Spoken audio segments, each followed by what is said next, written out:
everyone. Sorry, I gotta adjust here. But my name is Ariana Akbari and welcome to my YouTube channel. I'm an environmental activist from East Texas, as well as a designer, a builder, a healer, among various things. And yeah, but for all intents and purposes, this is for anybody interested in learning how to start their own environmental movement, how to get involved in the environmental movement, how to begin a self-care journey that's kind of like multifaceted and in-depth. And today's episode is going to be about using your voice and kind of understanding that you're going to have to save yourself. And I think that this has been an exceptionally difficult lesson for me to learn, both of these. So using your voice and understanding that you're going to have to save yourselves.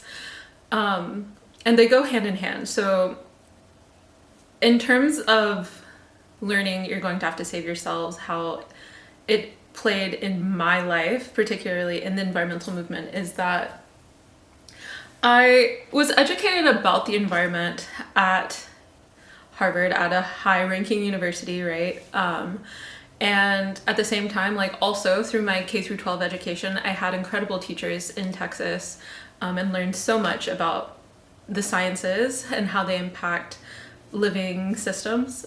And I guess I just always thought that because people were talking about the environment and because people were talking about science, that people were going to enact like change that would help all of these systems, right? So like so many people talk about climate change being an issue, but my experience on the ground has been that nobody is really doing anything. And the people who do try to do things are still doing them like in a way that disrupts ecosystems and makes things worse.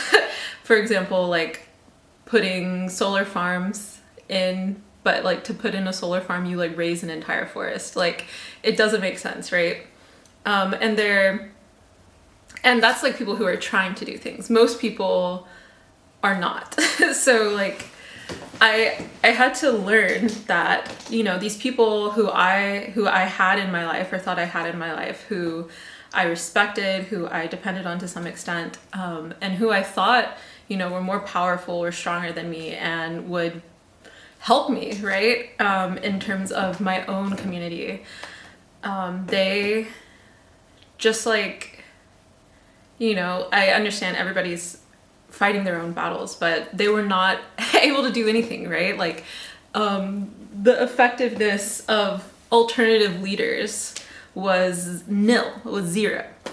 And so I learned, and I think you're going to have to learn, that if you want to see change in your life or in your community or in the world in general, you have to do it yourself.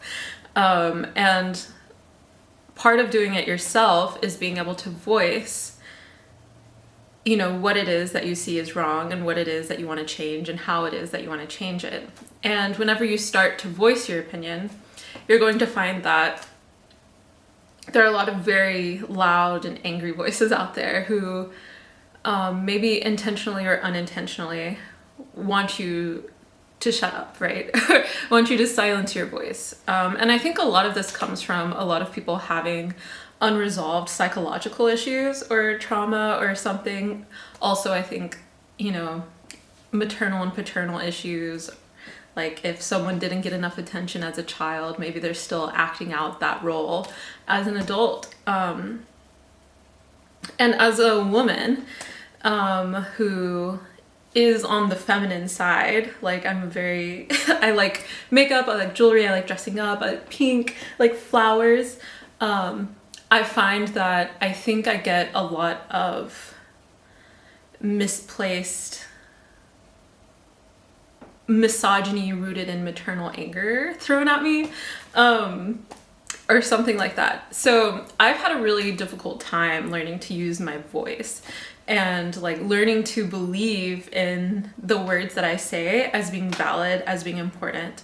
And I find like it's not just men who are the ones who want to silence me, right? Like I think women also have like play a very big role in trying to limit limit me from sharing like my authentic self, my authentic like viewpoint, because like we don't just live in a world with one we don't live in a world with like just men, right? Or we don't live in a world with just women. I think it's important to realize like we live in a symbiotic system, right? And in this system, like everybody can hate women and everybody can hate men to some extent. I don't know. I'm still exploring that. It doesn't manifest in the same way. But my point is that I've had to, I've had to just like become, even though I have like an incredible education, even though like I've had so many leadership opportunities in the past. Is my battery almost out? So for today. Let me wrap this up. I thought I had battery, so rude. But yeah, I've had to learn how to use my voice, and I think you should learn how to use your voices too. So I think what I'm trying to get at is that it's important for you to enact your own change that you see, you know, be the change that you want to see in the world. That, and also speak your truth. But speak your truth from a place of self, right? And a place of awareness, a place of like self-regulation. Don't just like scream at other people, but definitely like if you feel something, say it, right? Like you deserve to feel it, and you deserve to say it, and you deserve to be heard, and you deserve to exist in this society. And so those are my thoughts for today, on helping you to make your own change, to save yourselves, and to be able to speak your truth and really embody your own presence in the environmental movement and beyond. So thank you so much for watching. I'm Ariana Akbari. I'm gonna try to keep posting videos on Saturdays. Sorry, I've been gone for like a month, but I've been so busy. But happy election, happy Halloween, and see you soon.